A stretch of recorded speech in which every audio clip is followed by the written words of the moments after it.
ce nouveau texte, il met fin à la déductibilité de certaines créances de restitution.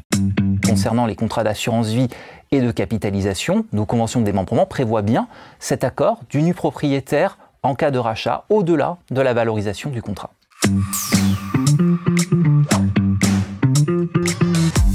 Ce numéro des rendez-vous experts s'intéresse à l'article 774 bis du Code général des impôts qui, dans le cadre de la loi de finances pour 2024, a considérablement durci le régime fiscal du démembrement de propriété applicable aux opérations de quasi-usufruit sur des sommes d'argent.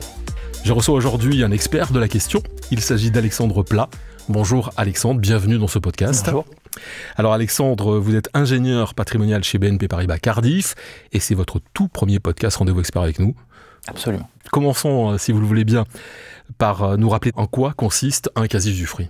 Le Code civil prévoit deux formes de démembrement de propriété.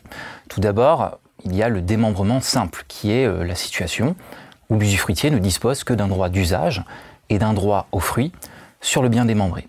Il y a, d'autre part, le quasi-usufruit, situation où l'usufruitier va véritablement pouvoir agir comme un plein propriétaire dans la mesure où le démembrement porte sur un bien dont l'usage implique nécessairement qu'il soit consommé.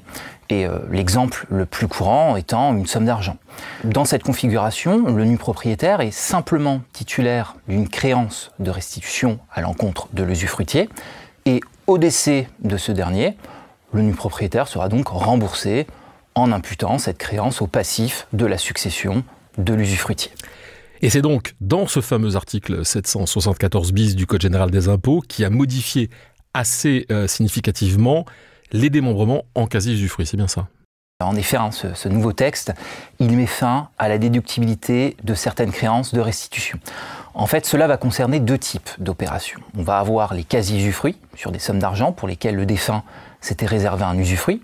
Donc là, il s'agit de viser en fait les donations qui portent directement sur des sommes d'argent, avec réserve de quasi-usufruit par le donateur. D'autre part, sont également visés les quasi-usufruits créés sur le produit de cession d'un bien qui faisait préalablement l'objet d'un démembrement simple. Sauf, et c'est ce que nous indique le texte, à démontrer que l'opération ne poursuit pas un but principalement fiscal. Pour ces opérations, la créance de restitution ne sera plus déductible de la succession de l'usufruitier et le nu propriétaire sera par ailleurs taxé au droit de succession sur la valeur de la créance de restitution en tenant compte de son lien de parenté avec l'usufruitier.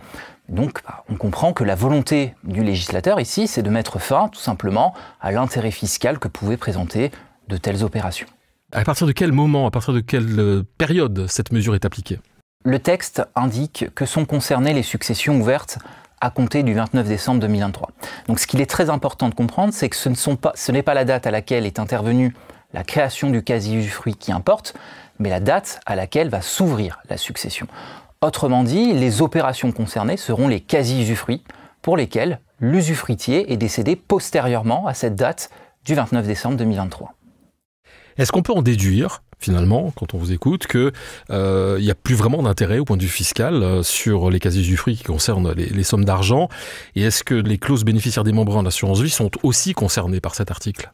À la suite de l'entrée en vigueur de ce texte, l'administration fiscale, par son BOFIP du 26 septembre 2024, est venue publier ses commentaires et apporter une précision importante concernant la pratique du quasi-usufruit sur les clauses bénéficiaires des contrats d'assurance vie.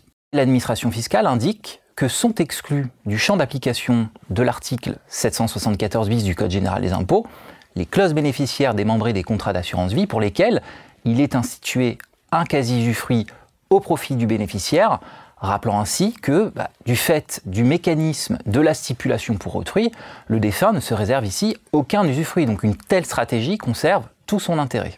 Prenons un autre exemple. On va parler de rachat en quasi-usufruit sur les contrats d'assurance vie et de capitalisation qui ont été co-souscrits en démembrement. Est-ce que ce fameux article 774 bis a un impact également dans ce cas-là? En principe, s'agissant d'un démembrement simple, une telle opération ne rentre pas dans le champ d'application de l'article 774 bis du Code général des impôts.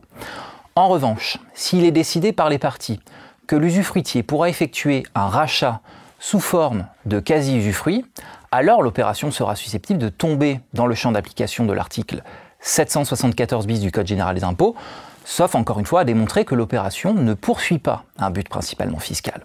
Et le BOFIP du 26 septembre 2024 est venu préciser que l'absence de but principalement fiscal pouvait être démontrée par un faisceau d'indices tels que le temps qui s'est écoulé entre le démembrement de propriété et la mise en place du quasi-usufruit. On comprend que plus il s'est écoulé un certain temps, plus le but principalement fiscal sera écarté. La doctrine de l'administration fiscale nous indique également que cette durée peut être appréciée à la lumière de la variation à la baisse de la valeur des biens démembrés, en prenant l'exemple d'un contrat de capitalisation qui sera investi sur des unités de compte. Et pour revenir à la question du délai, les praticiens s'accordent sur une période entre 1 et 3 ans. Deuxième critère, ce peut être les motivations patrimoniales qui justifient la création d'un quasi-usufruit, telles que le financement de dépenses d'hébergement pour l'usufruitier lorsque ce dernier ne bénéficie pas des liquidités nécessaires.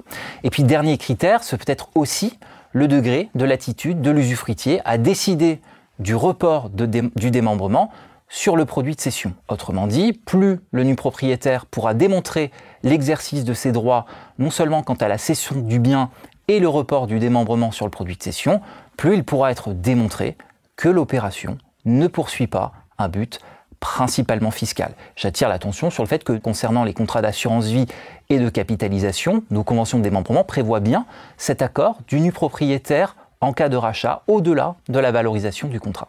Il y aura encore certainement beaucoup de choses à dire, mais nous arrivons au terme de ce podcast.